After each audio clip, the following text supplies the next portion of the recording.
Hello, I'm Kathleen Hagan, and in this video I will demonstrate everything you need to know to begin adding audio comments to your students' written work. We're going to work in 3 stages: getting ready, making the recordings, and sending files to your students. Let's begin by answering a few questions. The target learners for this video are instructors who must provide feedback on written assignments to their college or high school students. This technique works well for either face-to-face or online classes, but your students must own or have access to computers with internet access and sound playback capability. In this video, you will learn why audio feedback is a helpful addition to your other teaching techniques. You'll learn what equipment and software you need to be able to record audio comments, embed them in your students' written work, and make the files easy for you to send and yet private for your students to retrieve. And you'll learn when video feedback is most useful to your students. This technique of providing audio feedback is useful when you are trying to establish rapport with your students or when they have been resistant to incorporating written feedback into their revisions. Everything I demonstrate on this video was done with a PC laptop. The software I will demonstrate in this video is Word, Adobe Pro, and Screencast.com. The equipment is a headset microphone combination called LiveChat from Microsoft. There are 3 reasons why you want to learn this technique. 1. Audio comments on students' written work have been shown to increase students' feelings of connectedness with their instructors. 2. Audio comments increase the likelihood of students actually opening the feedback file and using the feedback to make revisions to their work. And 3. Instructors' audio comments are more nuanced than written comments. Now that you know the basics, let's make sure you have everything you need to get started. At the heart of this endeavor is Adobe Acrobat Pro, which is available at an educational discount for a little more than $100. The most current version is Adobe Acrobat Pro 11, but this video demonstrates using Adobe Acrobat Pro 10. You also need to have your students' work in either Word, which you can convert to PDFs, or in PDF already. You need a headset microphone. LiveChat is available from most office supply stores for about $30, or you can order one online from a variety of sources. You need a way to return your students' work to them. If you have the advantage of working with a course management platform, you could simply send the audio files to your students as email attachments or load them into the assignment Dropbox. Safe, private, very easy. If you don't have that advantage, a service like Screencast.com is the next best thing. A Screencast.com account is free if you don't exceed their 2 gigs a month limit, and the service is easy to use and private for your students to retrieve their work. I'm going to show you how to use Screencast.com to return your students' work, but you don't have to open an account right now. I'll walk you through getting that started when the time comes. Great!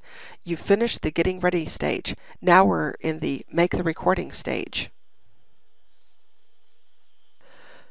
We'll begin with your students' work in a Word document. Open Word, open the file, and choose Save As. Choose the file type as PDF. Save the file name with your student's name. If you're going to have several written assignments, add the assignment number to the file name. Notice the little box for Open File after publishing. Be sure that is unchecked if you're doing a big batch of files. Otherwise, you'll spend a lot of time closing and reopening the PDFs. Choose Publish, then close your Word document and close Word. Open your Adobe Acrobat Pro program and open the file you want to add comments to. Choose Comment and click on the Record Audio icon. As you read through your student's work, look for where you would like to add a comment. When you have found a spot, click there and you will see a recording icon show.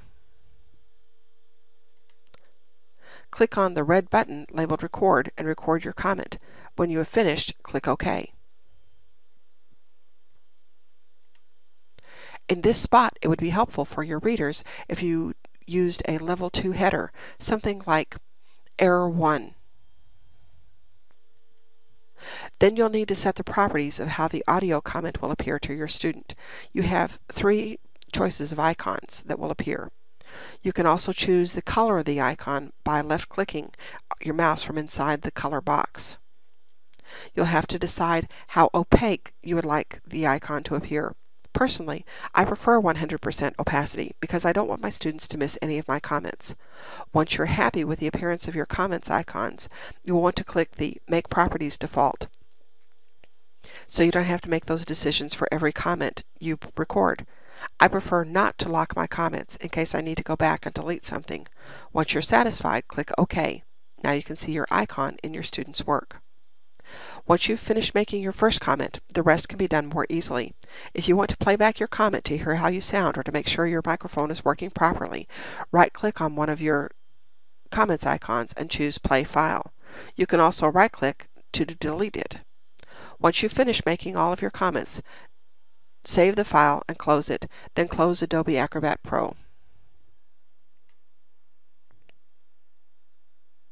Congratulations! You've just completed the Making the Recording stage. Now we're ready for sending the files to your students stage.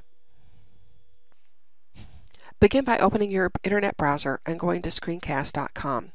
In the future, I'm sure that you'll find many uses for screencast.com, but for now, I'm going to focus on just what you need to send your PDFs to your students. Enter your email address, your password, verify your password, and put what name you'd like to show. Click on the Sign Up button. Once you've created your account, you will sign in with your email address and password. I'm putting mine in now. And then clicking the Sign In button.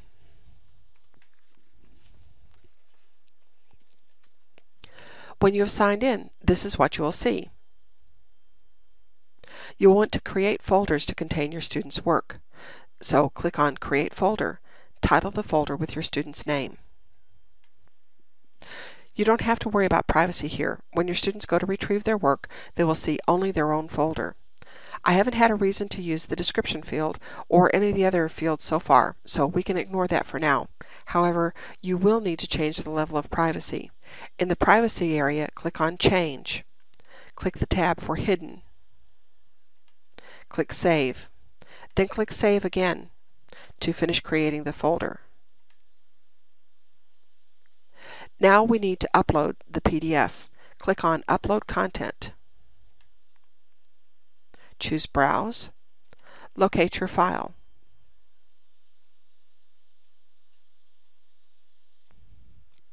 When the upload is finished, click Closed. Click and drag the file into the appropriate folder. This is where you're really happy that you labeled the PDFs with your students' names. So much easier to match up.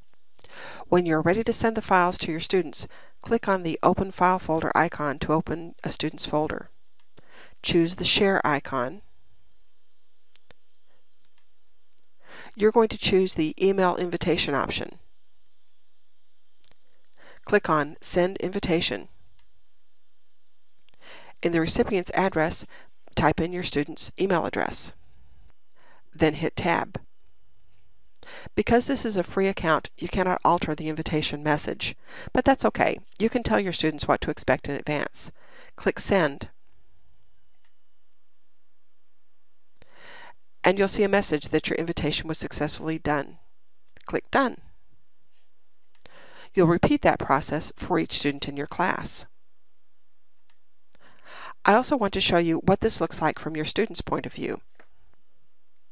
So, here I am, one of your students, checking on my email. Oh, hey, I got my paper back. I wonder what grade I got. I open my email and click on the link. I choose the download option, get past any security features that I have within my computer, and now I can see all the points at which my teacher has put comments. That's it. That's it. You've done it. Congratulations. You now know how to insert audio comments into your students' written work and return it to them securely. Good job.